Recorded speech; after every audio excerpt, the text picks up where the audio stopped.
everybody, it's Bob Smith. This is the Outdated Wrestling Hour podcast. I want to make an announcement here. You're going to hear this little placard in front of all of our shows for the next month or two.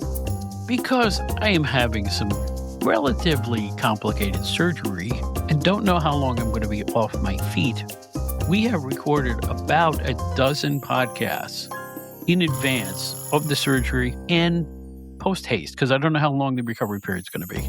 So if we make any references on these shows to, well, stuff that's already happened or stuff that was several weeks ago, forgive us. It's simply a situation where we had to do what we had to do to get these shows finished. Hey, enough of my yakking. Let's have some fun. It's the new Outdated Wrestling Hour podcast. We now return you to our regularly scheduled program.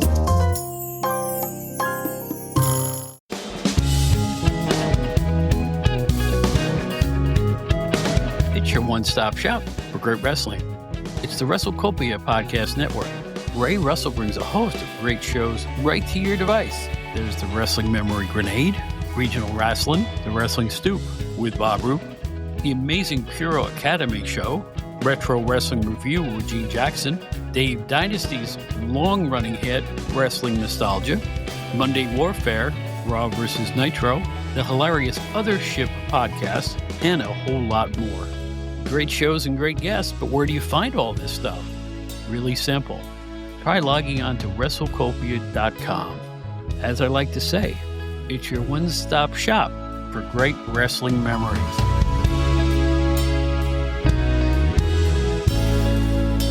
It's flying hammerlocks and ham hock sandwiches. It's the Outdated Wrestling Hour. Stop lecturing me about my diet.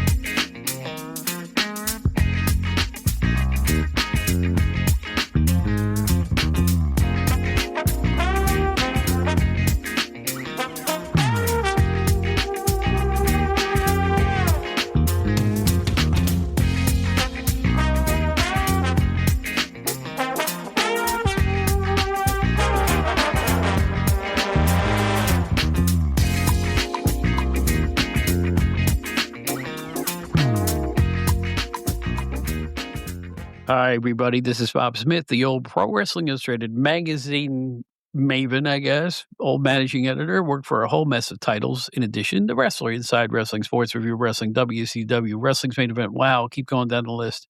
And this is the Outdated Wrestling Hour. How are you today? Our co-host Joe Puccio is about to join us, and we're going to engage in our first ever contest called Did You Know? It's not really a contest. I just want to pick his brain to see how many of these things that I came up with that he can remember in a bold attempt to humiliate and embarrass him. Fun. So anyway, hold on for a second or two. We'll be right back after this important message, and we'll get started. Don't forget our special guest today, Anthony Pires, and it's another My Favorite Things episode. That's right. We're going to find his favorite things. Maybe there's some of yours, too. Hold on. Be right back.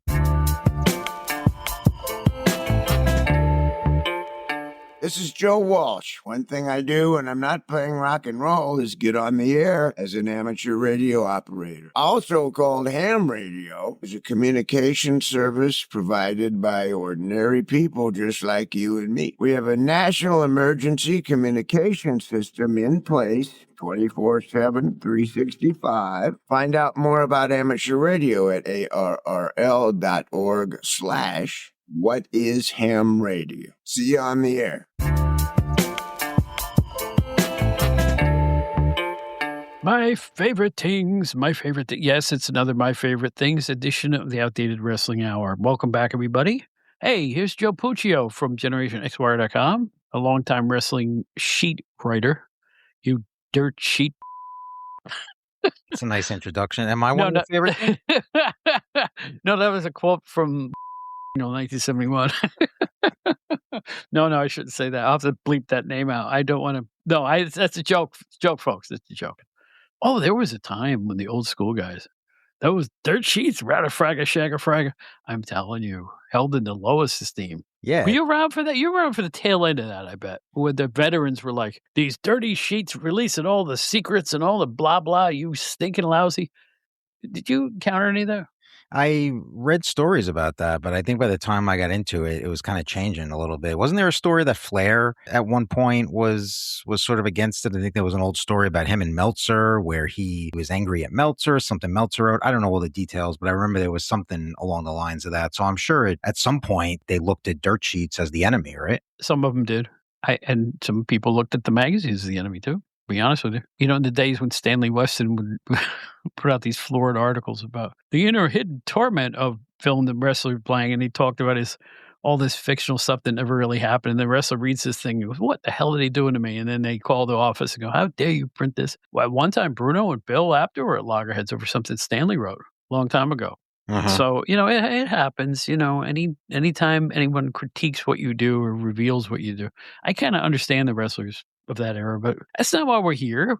We're going to do a couple things on the show. As you know, Anthony Pires is going to be here. We're going to talk about his favorite things. But I got something for Joe. Hannibal? Why does your stamp box say Hannibal? What? Who?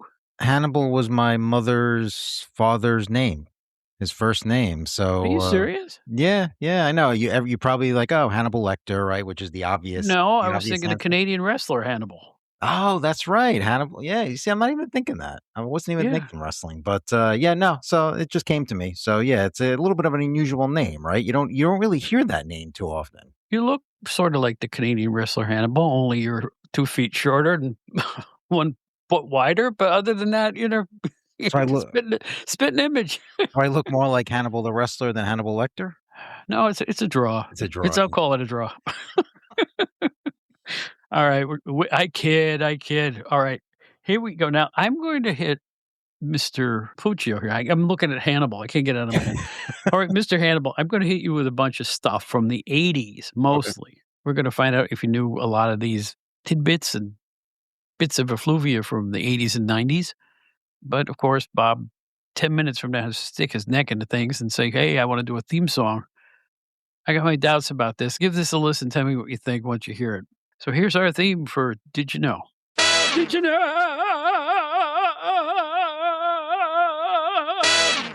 Well, Joe, what'd you think of that one? That was pretty good. No, it wasn't. I should have fired him after episode 7. Bill Eadie was in the 80s. Demolition Axe. Demolition Axe, that's right. Did you know he was one of the original Mongols? I did. You did know that, okay. I can't get that one past you. He wasn't an original. I think Nikolai Volkov preceded him. Right. In the Mongols. Correct. Yeah. I believe Nikolai was first, and then I think he replaced Volkov. Yeah. Right. And he was Bolo Mongol. That's Bill Eadie's role there. Simply, they did the hair thing. Imagine doing that for a job. Grow your hair long, then cut it all off except for the tail and the back. Try to look semi-Mongolian. I always that haircut specifically, you're right, but I always think about that with these really wild haircuts that the wrestlers have. You know, what is it like for them just walking down the street or just in their everyday life? Isn't that a little strange? That's really working for your art, I guess, you know? Yeah. Now give me one more guys that Bill Eadie had, the new Hall of Famer. Mass Superstar? That's right. Yeah. Bing, bing, bing. Boy, you could win valuable prizes on a game show, I'm telling you. All right, but let's talk about Demolition one more time. Now, Eadie was Demolition Axe. Who was the original Smash? Original Smash was Randy Cooley. Randy Colley, yes. Very good. Oh, yeah, Randy Cooley. Not Mel Cooley, no. I mispronounced his name, but he was Moondog Rex. And as legend has it, people remembered him as one of the Moondogs too much. He still looked like one of the Moondogs, and the fans were chanting Moondog, Moondog, and they said, we got to do something with this. So it's nothing he did wrong. But to be honest with you, the fact that here comes Kruster Khrushchev, right? I am telling you, that was a great move. I mean, they blended together. They were the same size. Everything just worked like gangbusters from that point on. I do have a very, very vivid recollection of seeing Demolition in the beginning, like the first couple of appearances on television, and seeing him Randy Coley in the guise of Demolition. Thought it was so weird because I mean, that was at a point in my life as a wrestling fan where I was really noticing things like that. I'm sure some people, when you're a little younger, you probably wouldn't know, but I was like, what is going on here? That's a different guy. Yeah, and of course I have heard the stories years later about why they switched him, which is really, you got to say, I mean, how unfortunate that is that for him, right? That he could have had such a such a big career as one of the Demolition. They're one of the biggest tag teams in that era of WWF. Randy Colley was a good worker. Think of what he went through in the WWF alone, right? Just alone. They brought him in as Ripper Hawkins with a big black and white robe, kind of like a cross between Ric Flair and Ripper Collins.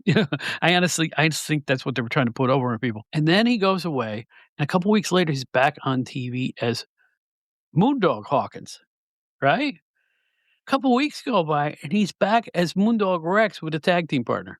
Uh-huh. So the same audience in the same arena saw all this happen and didn't go, "Oh, that's bold." No, they were like, "Yeah, all right." How? How did he get away with that? And then he joins what was going to be one of the great tag teams of all time, and he gets booted because people remember him from the previous tag team.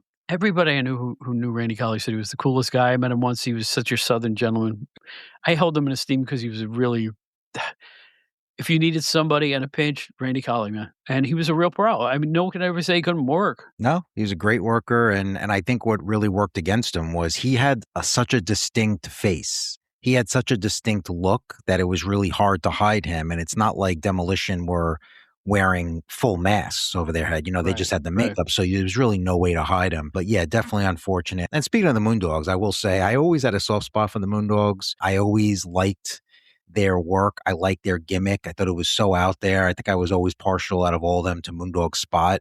Anyway, yeah, I always got a real kick out of that tag team in their different incarnations. I didn't because I was around for Moondog Made in '73. See, that was before me, so I really have no recollection. So it was simply two Moondog Mains doing the same thing he did, howling and acting animalistic and all that. Uh-huh. And I said, they went back to the well one too many times. So I was never, I'll say it again, I was never the biggest fan of the WWF tag team division because the cookie cutter routine they would always do, even with the good guys or the bad guys. It was always two of the same thing. Uh-huh. Uh-huh. So Sailor White, who was, king, flying out the ropes with that big splash, my goodness, holy smokes. They say he was rough in the ring too, for real. Oh, really? Al Snow tells stories about very stiff. Oh yeah, like insane stiff. Okay. All right, now I'm not going to quiz you, but I'm going to bring out some things you might not know. Let's talk about Iron Mike Sharp. Oh, okay. And here's why he gets short shrift. Now, dig the dates of these things happening. Everybody knows him as the guy with the arm brace, Canada's greatest athlete, and just that wild guy. Do you know he actually got at least 5 title shots against Backlund in '83? People forget. They just know him as prelim. They brought him in with Lou Albano at first. It didn't last long, but he had at least 5 in '83 and at least 3 intercontinental shots against Tito Santana in '84 and another one in '85. In '86, he got an intercontinental title shot against Randy Savage in Detroit. This is all documented. So if you can imagine this, I looked them up. They were title matches, and they all went to Iron Mike Sharp. So every so often, now a couple of these were in high school gyms, mind you. All right. But they still thought enough of him to throw him in the occasional bone. Now, if you go back forward a couple of years after that, he was losing every week, everywhere. I mean, they just he went into the Barry Horowitz mold at that point. But yeah, I was surprised to see he had this much success, at least in terms of headlining a card or semi-headlining one. The Backlund story, I knew only about the one match. I think actually you and I had spoken about that. You were probably the one that told me about that in the first place. So that I was a little bit aware. But in 1986, I believe you said challenging Savage for the IC belt. Mm-hmm. That's odd to me because I feel like by '86, wasn't Sharp already in the sort of enhancement mode, like the Barry Horowitz mode? He probably was. Yeah. But I look at it this way. One thing you don't get from looking at the record books is if he's sub for a sick wrestler. Or maybe he's sub for a guy who couldn't make it, bad travel or something. True, yeah. And you got to have a match with the other guy. So, I know how they used to do it in those days. He'd get in the ring and go, I could beat you and blah, blah, blah. And then, give me this guy, and then off to the races you go. I think that's probably what that was. I can't imagine they threw that at people, other than at the last minute. Interesting though, right? That is cool. Yeah, very cool. Now, here's one for you. As far as I can tell, in 94, only one wrestler got a title shot against Bob Backlund before he lost the belt. Now, you remember it was Backlund beat Bret Hart. Mrs. Hart threw in the towel. It was, no, remember? He lost by submission, but it was his parents, Stu and Helen Hart, that's right, were at ringside, and they threw the towel in. Also, how Backlund lost his title against the Sheik. Arnold Right. Skaaland threw the With towel in. Skaaland, yeah. It's the ultimate save face type of thing, right? Yeah. He never quit, but the manager did, that type of thing. Now, here's the thing. After Backlund beat Hart, Diesel beat Backlund in Right. 8 seconds. Yep, at the Garden. Here's the question. One guy got a title shot against Backlund. Who was it? Yeah, right? Oh, man. It's one of your favorites, we'll put it that way. And we've talked about it many times before. I'll just tell you who it is. And this was in 94? Yeah. All within a few days of each other, all this stuff. I don't know. I'll tell you who it was. On Morocco. No. Davey Boy Smith. Really? Yeah, and won by DQ against Backlund. But remember, this is all that stuff happened within the space of a few days. You know, between the Backlund victory and his loss to Diesel, it was just a few days. So you can look that up yourself. But the only title shot that anybody got against Backlund in a second run was Davey Boy Smith. And this was just at a basic house show? I don't know. Yeah. I just know it happened. All right. Yeah. They just, where I look it up, they only list the date and the time and the arena it was in. They don't say it was at Survivor Series or something like that. Yeah. But the middle one was just a house show. Uh-huh. The other two were pay-per-views. I do remember the Backlund Diesel angle pretty vividly, only because that was a big deal because it was at Madison Square Garden, and like you said, it lasted like 10 seconds. They showed that footage on television the following weekend repeatedly, obviously. Back then when they showed sort of like the grainy footage where it was like it wasn't the great camera work. It was just sort of like, because, that wasn't really on TV. So yeah, that was a pretty big moment back then when they really tried to go full-fledged ahead with Nash Diesel. I say nothing. You know that Shawn Michaels we all know he was trained by Jose Lothario because they made a big deal about that for a while. And he debuted in the Mid-South in 1984. Did you know that Shawn Michaels and Marty Jannetty won the NWA Central States Tag Team title in 85, even before they became the Midnight Rockers in the AWA? That I did not know. I didn't know it either until I just fell into it. Yeah. So they had a title before they actually came to the AWA as a tandem. Yeah, I think I just always assumed that AWA tag title was their first. And I think that may have taken a little time because I remember when Michaels came to the AWA, he was a solo for just a little bit. And then Jannetty showed up and they were a tag team and then they threw a name on him. Mm-hmm. The ever so clever Midnight Rockers, where they took the Rock and Roll Express and the Midnight Express and mushed it. Hey, it worked, Oh, man. Let's go over the shameless semi-steals of wrestler names that other wrestlers used. Speaking of what we were just talking about. Rampant in the 80s and 90s. Do you remember the American Bulldogs? Tag team, yeah. Does not ring a bell. Now, if you go to Memphis, there was a Moondog Spike and a Moondog Cujo. And in the USWA, the later promotion of Memphis Wrestling, there was a Moondog Splat and my favorite, Moondog Puppy Love. I can't make this stuff up. I remember all three of those except for Moondog Puppy Love. I have no recollection of that one. Yeah, that Memphis Wrestling was a short-lived promotion. And rock and roll, people love to cop that. The rock and roll RPMs. Mm-hmm. Remember those? Sure. I do remember them. Yep. The Doctors of Rock in Memphis. The Doctors of Rock. And the Classic Rockers. Just a band, excuse me. A tag team called the Classic Rockers. Boy, shameless, isn't it? Their name shameless. Was actually the Classic Rockers? The Classic Rockers, yeah, it's a tag team. Okay, yeah. They never made it, and I can't figure out why. All right, we're going to go over short-lived WWF commentators. You saw them. You didn't see them much later. A lot of people have filtered through 80s and 90s WWF where they got pretty important roles, and then one day they weren't there anymore. Do you remember Joe Fowler? I can't say that I do. Yeah, Joe Fowler is best known as a commercial and infomercial pitchman. You see this? It's a power washer. You could just attach your hose to this and you can clean your whole house in 14 minutes. He was one of those guys, right? He had glasses. He was hyper enthusiastic about whatever he talked about, and he worked for the WWF for a while. What was he doing? Was he a backstage guy? Was he like No, no, no. He would talk about the coming cards on the show, wow. and he did it for several weeks, and then he just vaporized. Yeah, yeah. Rob Bartlett? Oh, yeah, him I remember on Monday Night Raw. He was the third wheel on Raw. Now, Yeah. do you know who he worked with to become famous primarily? He was on the Imus in the Morning Radio Show. That's right. Yeah. Yeah. Wasn't he with what was the team? It was him, Savage, and McMahon? The I believe first so, team, or at that maybe point. Lawler and McMahon. I forget. It was him, McMahon, and somebody else. It was either Savage or Lawler. I think it was Savage. Savage, yeah. Pretty sure. All I know is he didn't fit in at all. He's kept doing shtick, and nobody thought it was funny, and it was just he's the wrong guy for the right job, I guess. Yeah, he was definitely the wrong guy for the job. All right, who's next here? Charlie Min? Charlie Min was the very first host of something called WWF Action Zone. He was a diminutive fellow. He had been on WFAN radio in New York. He had done he was really hyper, just super hyper. Here's what's happening this week. You know, one of those guys. Uh-huh. Came and went real fast. And I was glad because he was just so over the top that it was, just, I don't know whatever happened to him. I think he worked in sports most of his career, but haven't seen him in the New York market for a long time. Was that Action Zone show? Was that like a recap show? I have no idea.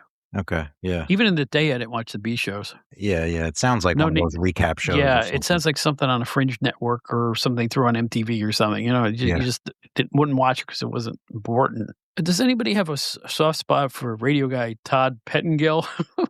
Oh, everybody remembers Todd, yeah. He was on for a long time. He was.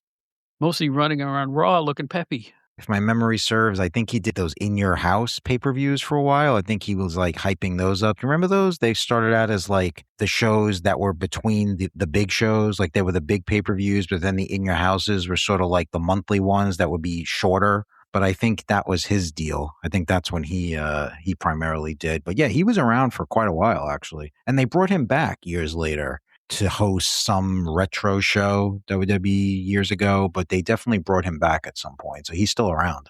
Fine. Craig DeGeorge. Now, he was there for a long time, too. Do you know, under his real name, Craig Minervini, he's been a successful broadcaster on Florida Marlins games for a long, long time.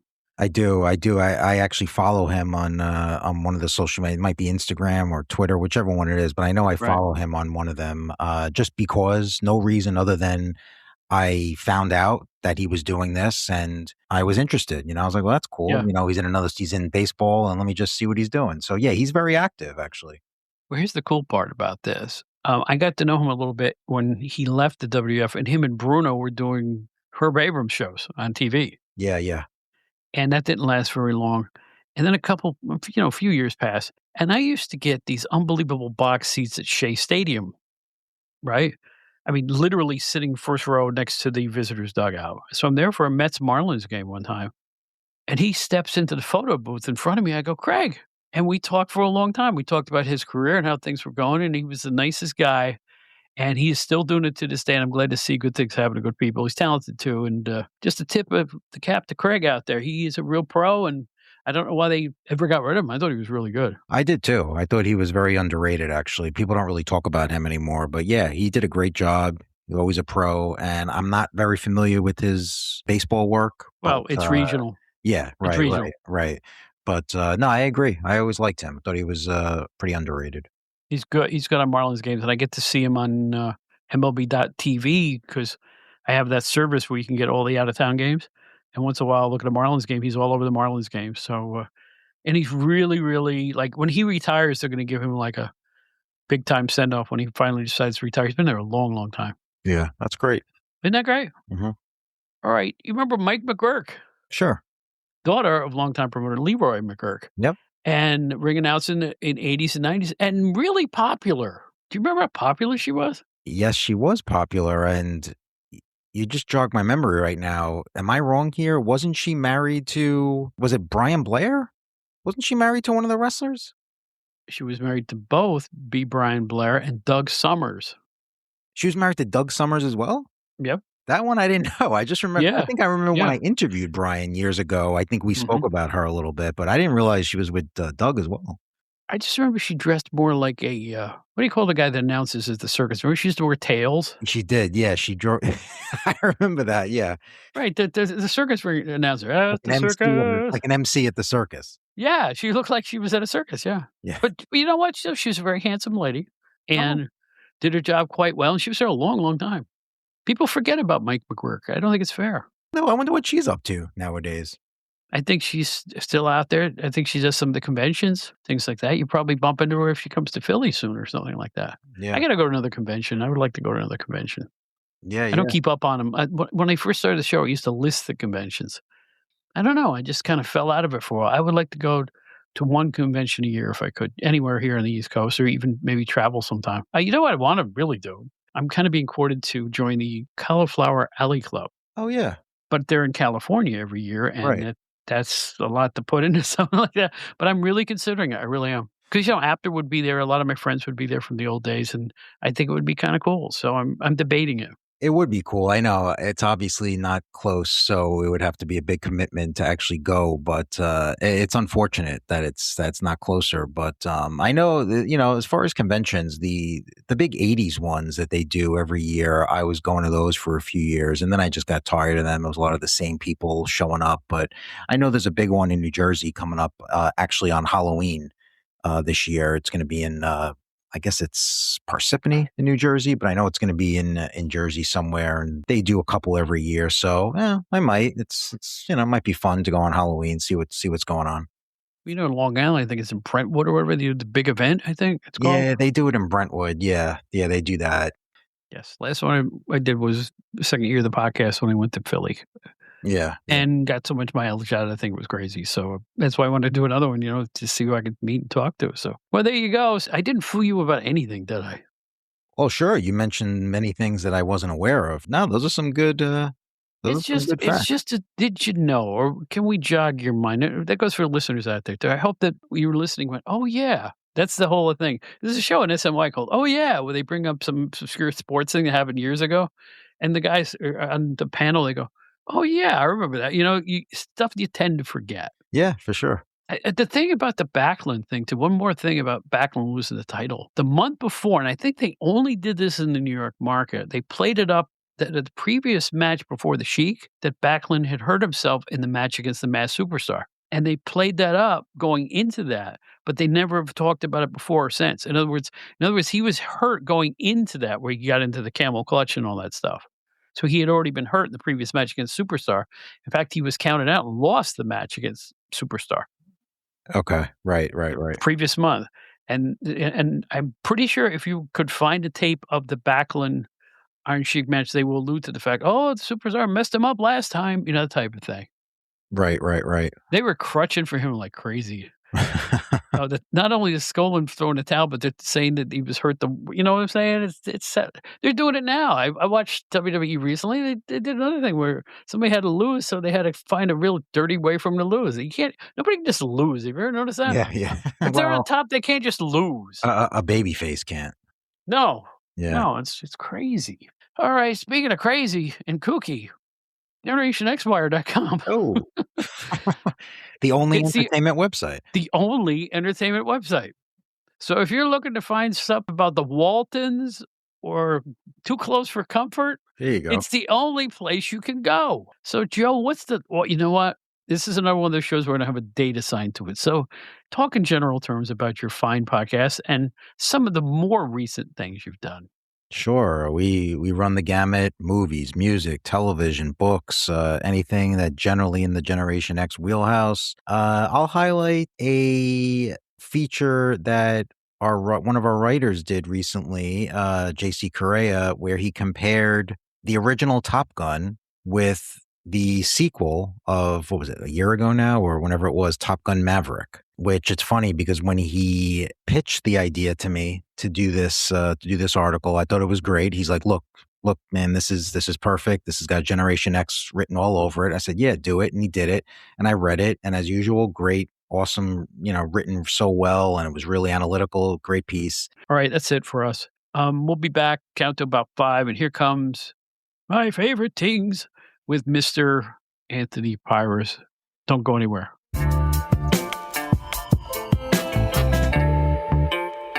You asked for it, we're doing it again. It's my favorite things. And we have a guy who's one of our favorite guests. He's a man about town. He's a definite New England Patriots fan. He's a New York Yankees fan. Do I have that right? Yes, you do. Yes, you do, sir. You know him, you love him, you can't live without him. It's Anthony Pires. Anthony, welcome back. Good to see you. You look good. It's great to be seen. I am a three-time Bob Smith trivia champion. So it's a pleasure to be here. I cannot wait to talk about my favorite things. I'm not even a one-time trivia champion. I don't know. You know why? I'm always digging up. I just did another show. In fact, it's going to be the prelim to this show. I dug up a bunch of stuff and I tried to quiz Puccio. Like, did you know this? Did you know that? I got him on a couple, but he's really good with the 80s. You know, I couldn't get anything past him with the 80s stuff. Like, here's an easy one. Axis Smash with Demolition. Right. But there were two smashes. Who was the first one? Oh, Randy Cully, Moondog Rex. Right, exactly, and people, unfortunately, were yelling "Moondog, Moondog," and they thought about it, and they said, "We gotta replace you," because they knew you were a Moondog. That's how it worked, Yeah, and exactly. I feel bad for him because that tag team went on to being a real success, and probably one of the top 5 all-time WWF, I would think, right? Oh, my God. As far as WWE tag teams, yes, top 5, easily. And you know what? They did it after people were saying, "Oh, it's just a Road Warriors ripoff." They were their own thing, though. They made it their own thing somehow. You know, Bill Eadie's such a pro, you know? It's astounding. I'll get into the demolition thing when we talk about my favorite events I've ever been to. Okay, there you go. So, there's about 15 questions here. None of them jarring, none of them are personal, other than what's your weight, height, and Social Security number. But other than that, you you should have a lot of fun. Are you ready to rock and roll? But before we start, how are things? Things could not be better with me. My family is amazing. My parents are still alive. My sisters are kicking ass and taking names. Sorry about the expletive there. I have a horseshoe up my you-know-what because things are so good. You know something? I like when good things happen to good people. Yep, There you thank go. you, Bob. No, seriously, and it's nice to hear that once in a while. You know, we, as a species here in America, we tend to gripe, complain, and moan, but you know what? I look back on my life now, and I'm If thinking, I'm one of the luckiest sons of a gun you will ever meet. You don't have to be a millionaire to be lucky.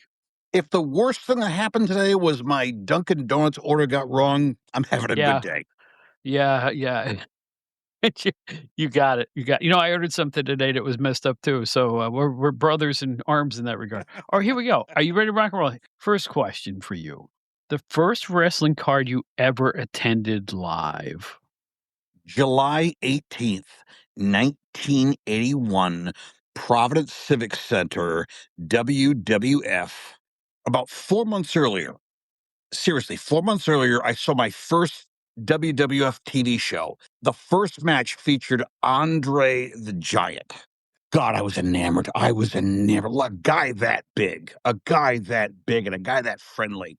About a month later, Bob, he was on crutches because the dastardly, that son of a you know what, Killer Khan, Mhm. broke his ankle. And they said July 18th, 1981, we're going to the Providence Civic Center, Andre the Giant versus Killer Khan.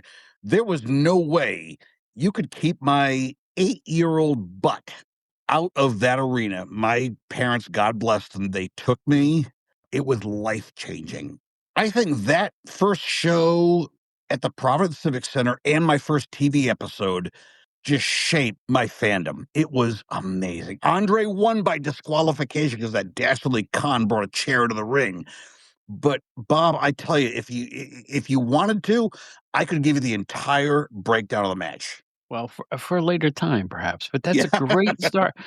How good was Killer Khan at what he did? Seriously now. I remember about a month after he broke Andre's leg. Of course, later I learned Andre just broke the leg. They did a TV interview with Andre on crutches, and Killer Khan kicked his leg out from under his leg. He put Andre down. I screamed and cried Mhm. because Andre got hurt. But God, Killer Khan was the ultimate heel because of that. But it was more than that to me, just his countenance, he never broke character. The No. shriek he used to do when he was stomping a mud hole in you, you know? Yep. He Oh, had it going on. He really knew what he was doing God, psychology-wise. did he ever? And granted, 8-year-old me hated Killer Khan. 54-year-old me looks back with awe of how amazing he was. All right, cool, great start. Now, I'm gonna tell you the next 3 questions all together, and then we'll take them one by one Oh, let's do it. because there's a differential. Favorite overall wrestler, but then it's followed by favorite good guy, favorite bad guy. All right. Now, overall wrestler, what I mean by that, your favorite overall, is just the wrestler that you admire most in terms of overall package. In other words, he Hmm. may not have been your favorite good guy or bad guy growing up, but when you look back at your history, and this is good for any era, by the way. I am Yeah. not cutting this Oh, off time wise. the Nature Boy, Ric Flair. Okay. This might surprise you, Bob, but back when I was in the 7th and 8th grade, I was a nerd. I was not popular amongst the guys in my class. I was not popular amongst the girls in my class, but I was a wrestling fan and I had TBS. And every single week, Ric Flair would come out in a $4,000 suit. He would come out with that 10 pounds of gold. He was cool. And I understood how cool he was. Ric Flair in 1984, 85, 86 was everything I wasn't. He got the girls, he got the money, he got the planes, the limos. I was a Hulkamaniac in 84, but by 85, 86, I just wanted to be Ric frickin' Flair. And we'll get into a Ric Flair memory I have later, but he made me feel cool. You know me, Bob. I am not cool. You know what? He was everything I wasn't. He was rich. He was famous. He was confident. Everything Anthony Pires 1985 wasn't. And for that reason, and that reason alone, no matter what his online activities are now, I love the man. I would donate a kitty to him if I had to. There you go, and you expressed that before on the show as well. Favorite good guy? You liked him because he was clean, you liked him because he was just one of your favorites? He doesn't have to be squeaky clean, he could have been just the best overall scientific wrestler, as you Yeah. used to say at the PWI days. Who's your favorite good guy? The best good guy ever, Bob Backlund. Because when I was 7 and 8 years old, Bob was the all-American boy. He was the guy who, hey, I was a nice kid, respectful of my parents. I was respectful. I gave 100% effort in everything I did, just like Bob Backlund told me to. And I'll tell you a funny story. February 13th, 1982, he defended the WWF Championship in Providence against Greg Valentine. And stupid me, I'm 82, I'm 9 years old. I'm thinking, oh my God, Valentine's Day is the next day. Greg Valentine could win the title. I really thought I really thought Greg Valentine was winning the title, and I screamed like a little girl for a half hour cheering on Bob Backlund. He was the ultimate good guy as far as I was concerned. Always will be. I've been watching a lot of '80s stuff lately, and I'm looking at cards from around the country where he headlined. I am so tired of people saying he wasn't over because he was over. I will tell you this, February 13th, 82, the Providence Civic Center was sold out because Bob Backlund was on that card. Was it a situation where he wasn't on every card? God, I think the co-main event was the rematch Fuji and Saito versus Guri and Martel. No, this was not a Bruno Sammartino card. This was nothing to do with anything like that. This Mhm. was sold on Greg Valentine versus Bob Backlund. And I went to 5 or 6 title defenses that Bob Backlund had in the early 80s, and every single one, Bob, was sold out. There you go. One of Backlund's best opponents was Valentine and also Pat Patterson, who went around the MSG with him 4 times, 4 months in a row, which has gotta be some kind of a record. The only Backlund match I saw that was better, I swear to God, was later that year. My grandfather took me to the same arena, Providence Civic Center, him and Adrian Adonis. And back then, they used to announce match times. I remember the ring announcer telling me the match went 44 minutes. Bob Backlund won it with a rolling reverse. I screamed like a little girl at a Taylor Swift concert. That's how enamored I was with Bob frickin' Backlund. Good for you. You know what? I'm glad to see him get his props. People want to rewrite history, and it's not fair to him. He was a draw. There's no question. 4 years ago, I met him. Do you know what I did? I remembered I studied all of the U.S. presidents because I heard he doesn't give autographs to people who don't know all the U.S. presidents in order, and I made sure I knew all the presidents. So Bob Backlund would give me an autograph, and he gave me, Bob, I'll tell you, I don't know how old he was at the time. He gave me the cross-faced chicken wing, Oh, and gosh. God, it hurt like a son of a you-know-what. All right. These days, I'm so old, I hurt when I eat a regular chicken wing. So there you go. All right. Favorite bad guy, favorite rule breaker. The guy I hated the absolute most, it's a tie. Number one, because I was a big world-class championship wrestling fan. And now I love him because of how he made me feel. But back then, Gino Hernandez. Gino was slightly stepped down from Ric Flair. He was everything I wasn't. He had the tuxedos, the women. God, he gave it Farrah Fawcett, for God's sakes. But the real guy I hated, and Dave Rosenbaum, your old colleague, is going to love this. The man who had long sideburns, his hair might have been slicked back, Bob, but he came to my town, a pink Cadillac. I'm talking the honky tonk man. I hated him so much, but now I love him. That's what I love about wrestling. At the time, I was working for PWI, and I hated it. I thought it was a shticky act and all this stuff. I'm like, oh gosh. But you got to realize too, you hated him because he did what he did so doggone well. There's a skill at being a God. tool. I wanted to punch him in the face. And now, and you know what I did every time Honky Tonk Man came to Providence? I went there and rooted my butt off against him. And then years later, as I realized, oh my God, he talked my butt into that building. Mm-hmm. What a guy. Yeah. What a and I'll say this, I got to meet him about 10 years ago at a convention. Could not have been nicer. I insist that when Honky came to the WWF and, was with Jimmy Hart and all that, his wrestling style was so similar to what Jerry Lawler used to do as a heel. Yep. Right? In other words, hold the ropes for a pin, sneak something in the ring, take a count out to preserve your belt, all the cowardly stuff. That's what the Honky Tonk Man did. And the fact that he got over so well in an era of the big steroid monsters, got to give him his props.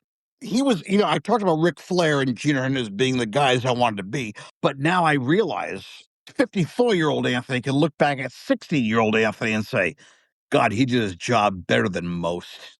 It's like I say about the wrestling fans. You watch a group of fans online. They'll say, boy, I hated you when I was a kid. Can I have your autograph? Yeah. Only wrestling does that, right? Only wrestling does that. Only wrestling, for God's sakes. Your favorite arena that you've actually been to. In other words, if you could go back in time and say, boy, I'd love to go see a card at this place again, what would the arena be? And it could be anything from a CYO to a gas station to a major arena. The easy answer is the Providence Civic Center in Providence, Rhode Island. But no, I'm going to go with the Warwick Musical Theater. Do you remember every year, every summer, WWF would go on what they called a tent town? You ever hear that? Yeah, sure. There was the Cape Cod Melody Tent.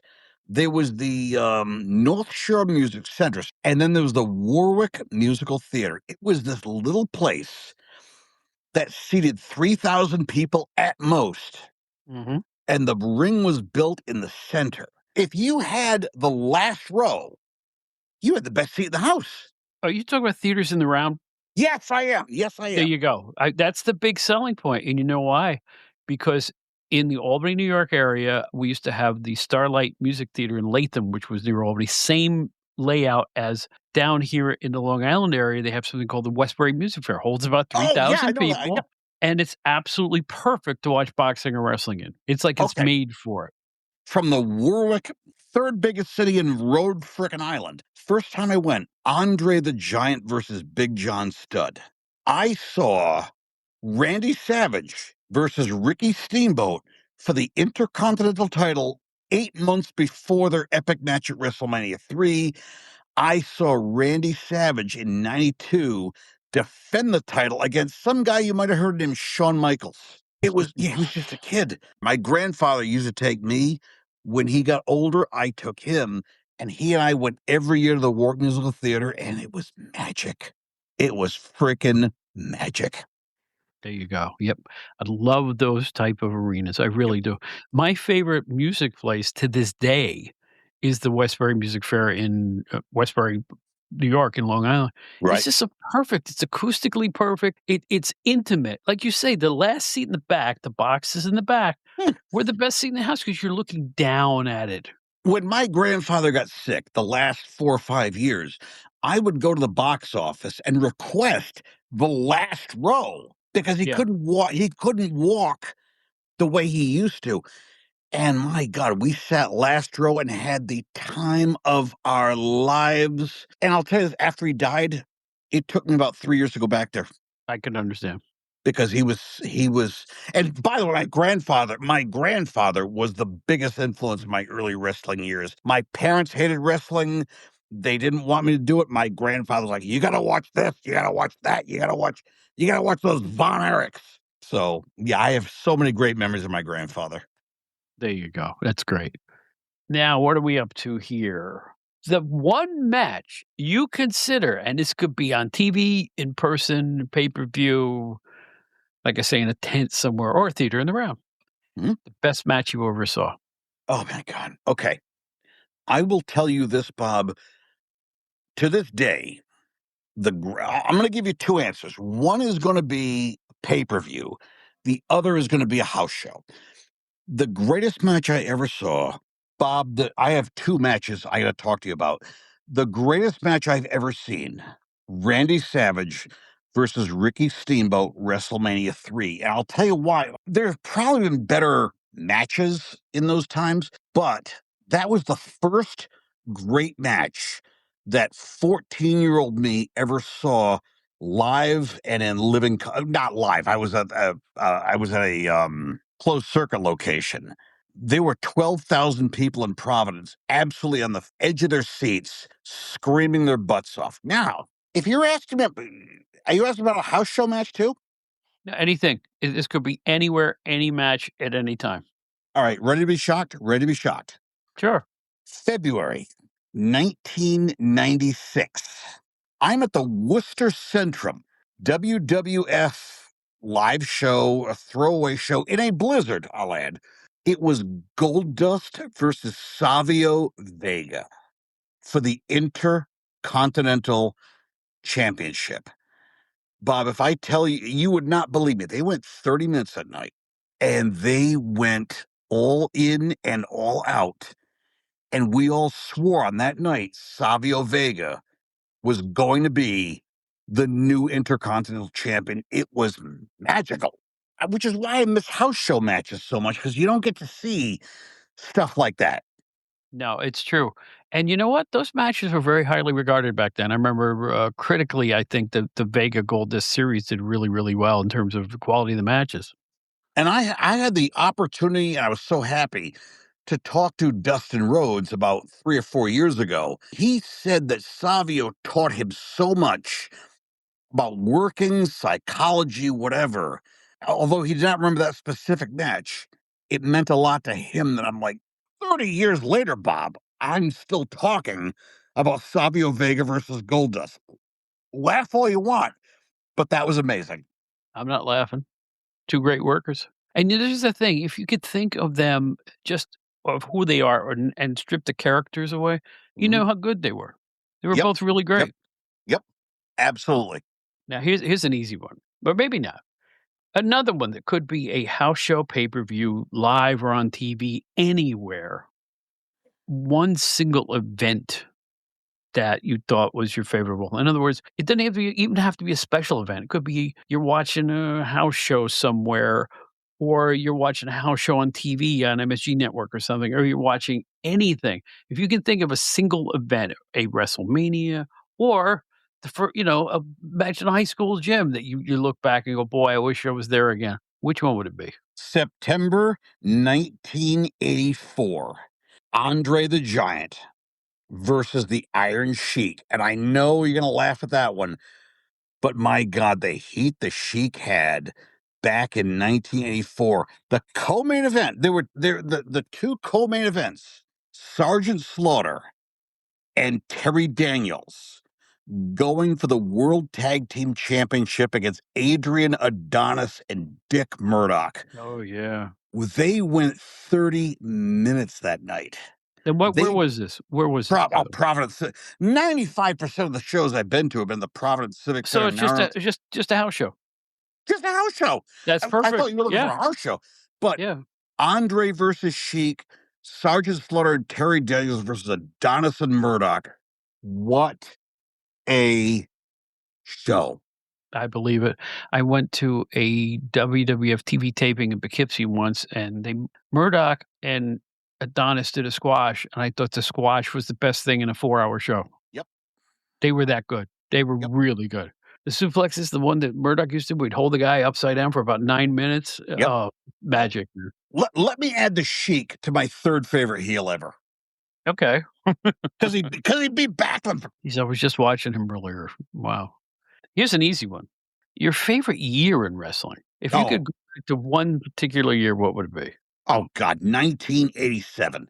I didn't even think about that. That was the year that WrestleMania 3 came out. That was the year that Jim Crockett Promotions was on frickin' fire. Everything was clicking. That was the one year in my junior high school life that everyone was talking to me about wrestling because everyone was enthralled with WrestleMania 3. They were enthralled with the Midnight Express, Ric Flair, Ricky Steamboat, the Honky Tonk Man, as we talked about earlier.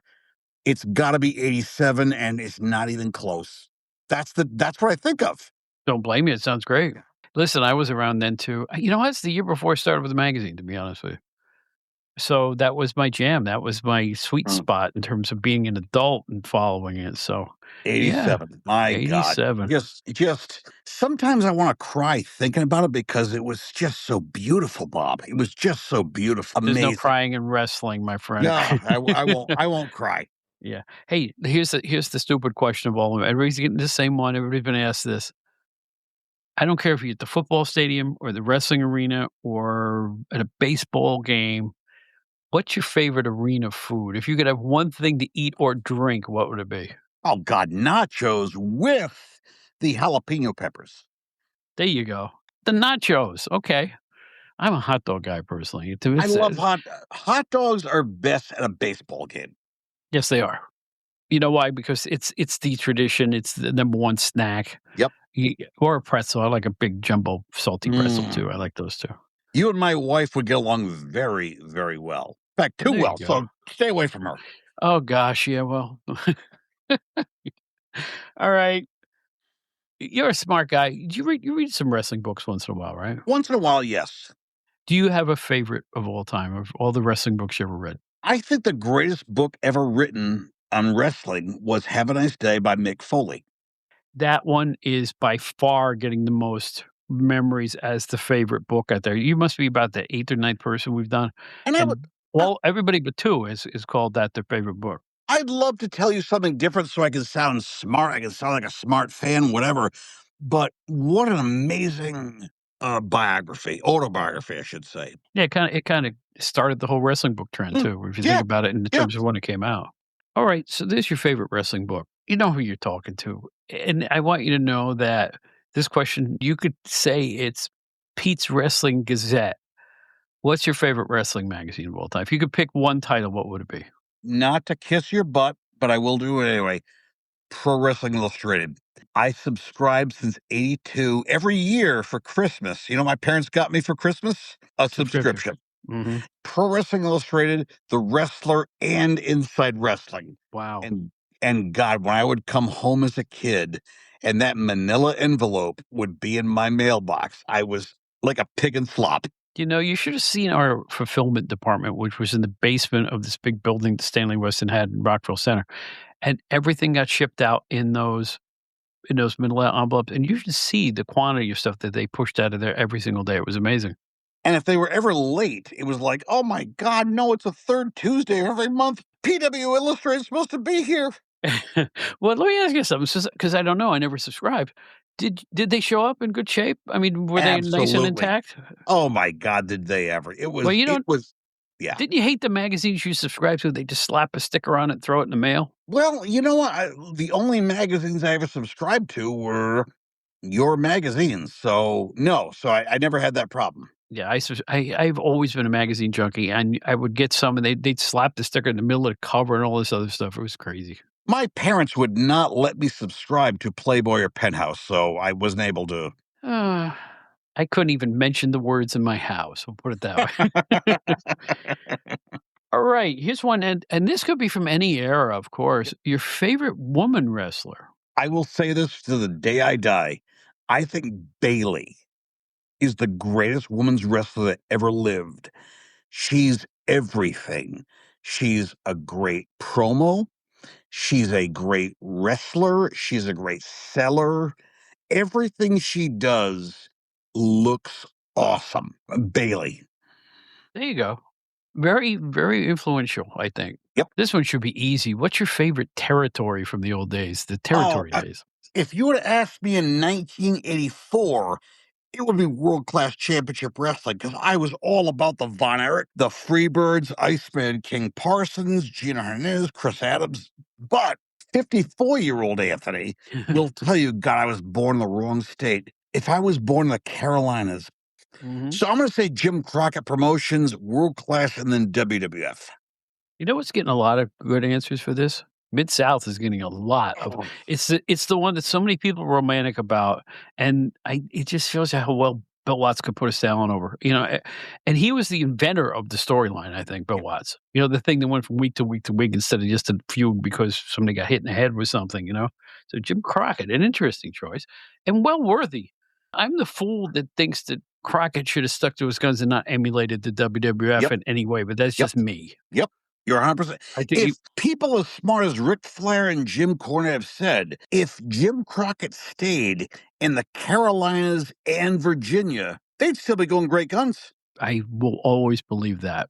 Wrestling fans, get put down. They're not thought of how they think. I know that people who grow up with a certain style love that style forever. It will never be replaced. They brought the WWE in and they started to take over some of the Crockett Towns, and they failed when they came in because it wasn't the wrestling they were used to. So I think if they stuck by the guns, they would have done better. Bob, before your last question, I got to tell you something funny.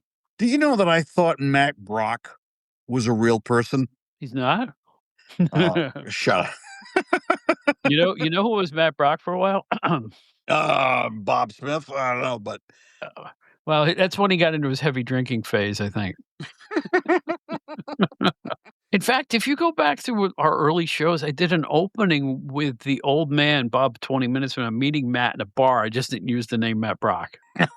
And the old man's like, I know who you are. I've been reading your work for years. And Matt's like, yeah, but it's not what it used to be. I can't find cigarettes at 4 a.m. in the morning. Anyway, it was just like talking to Matt Brock. So it was like, Bob, you meant a lot. You've meant a lot to my life, and I appreciate you. I appreciate you for buying the magazines, man. I tell you what, like I always say, I put bologna on my table, and it was a highlight of my whole life working for that company. All right, we've reached the penultimate here. Your favorite wrestling TV show, syndicated, that you would wait every weekend and watch it on television and go, boy, this is my jam. World-class championship wrestling on Channel 25 in Boston.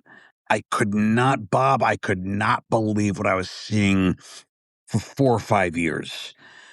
The Von Erichs, the Freebirds, Gino Hernandez, Chris Adams, Iceman.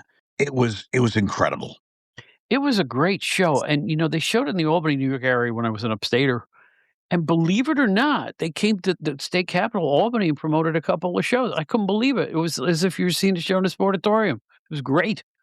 Yeah. It was that was an excellent TV show. There's no two ways about it. They didn't come to Providence until about 1986. Yeah, same with me, yeah.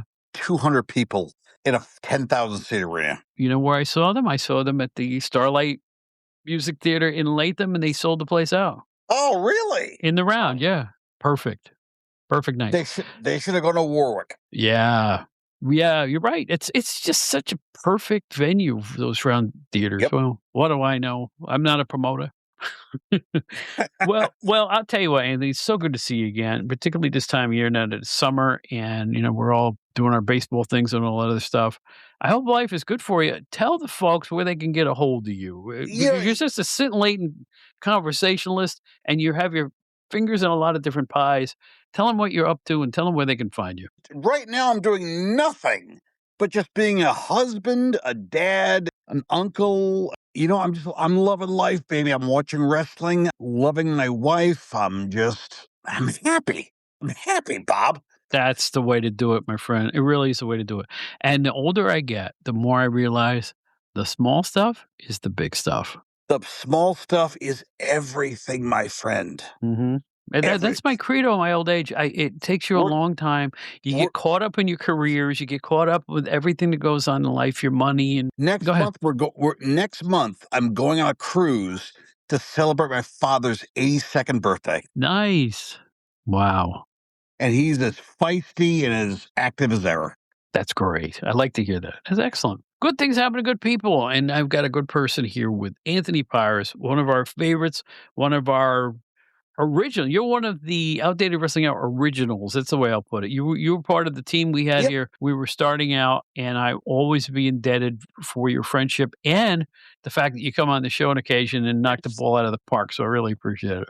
And bear in mind, Bob, I cannot believe I'm friends with the guy who ran Pro Wrestling Illustrated. So you praise me.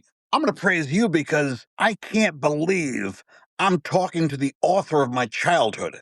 Man, that means a lot. That really means a lot. The fact that, you and Willie Apna. We sit around our office. I remember back then, and I was just thinking I didn't have the idea in my head that people actually valued these magazines and valued the experience of going to the newsstand and buying a magazine. I think it means even more now because none of us go to the newsstand to buy magazines anymore. Nope. It's something that's a part of the past, but it was important. Bob, you meant so much to me growing up. I can never thank you enough. Well, I can't thank you enough either. So let's stop gushing all over each other. We'll bid each other adieu. Hey, thanks for being here again. I really appreciate it. Anytime you want, and good luck to you. Hey, I appreciate that. I'm going to have a funky summer. We'll put it that way. You know what I'm saying? I'm winking at you. Yeah, I'll go Mets. Well, no, the Mets are going nowhere, but I will say this. If you're a ballpark fan, you can get tickets real cheap right now. So you take the good with the bad, right, when it comes to the New York Mets. Good luck for the Yanks. Here's the thing. Mr. Judge is a little bit banged up right now, I guess. I have no problems with we're going to come back strong as ever and be the American League champions. He's predicting a championship once again for the AL for the New York Yankees. All right, everybody. We love him. He's Anthony Pires. Thanks again.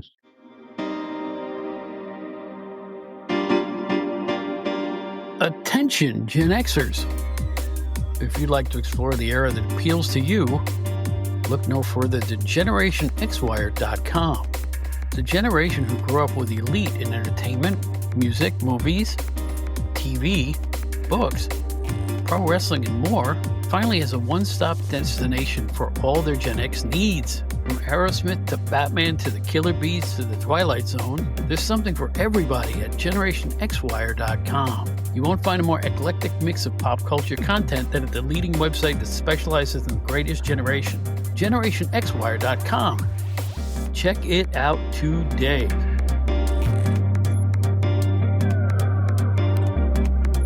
That is it for another one. We really hope you enjoyed hearing the dulcet tones of Anthony Pires once again. It's been a little while. And the latest in our edition of My Favorite Things. So we're going to continue on with that until I run out of people who want to do it. I really enjoy it. The numbers say keep doing it, so I'm going to keep doing it. As we speak right now, I'm kind of in the midst of medical mayhem. By the time this show comes out, I may be, kind of out of sorts. So I'm glad we had the opportunity to squeeze this one in before I go into whatever it is I'm about to face. In any event, here's our usual falderall. Write to us, outdatedwrestling@gmail.com. If you have comments you want to use on the show or questions about the show, please write to the Gmail, not Facebook. Please, can I convince you to do that? It's because my Facebook message section is filled and it's supposed to be private messages anyway, direct messages, and talk about wrestling I don't want to do there. So please, if you want to just talk wrestling, write to me, outdatedwrestling@gmail.com. But find me on Facebook. I'm the only Bob Smith that sings with BB King on the lead page of it. We're on every social media app you can think of. Facebook's the main jam, but X and Blue Sky and Threads and all that other stuff. Instagram is getting to be our jam too. We're having a little fun with that. Some musical little notices we put up. I think you might enjoy those if you seek them out. Yeah, the musical notices on Instagram. I have a lot of fun putting those together. Both the Outdated Wrestling Hour and the Outdated Entertainment Hour are productions of Bob Smith Podcast. And by the way, the Entertainment Hour right now, by the time this comes out, we will hear the dulcet tones of Steve Gennarelli, and we're going to talk about animation, cartoons, both feature films, TV stuff, you name it.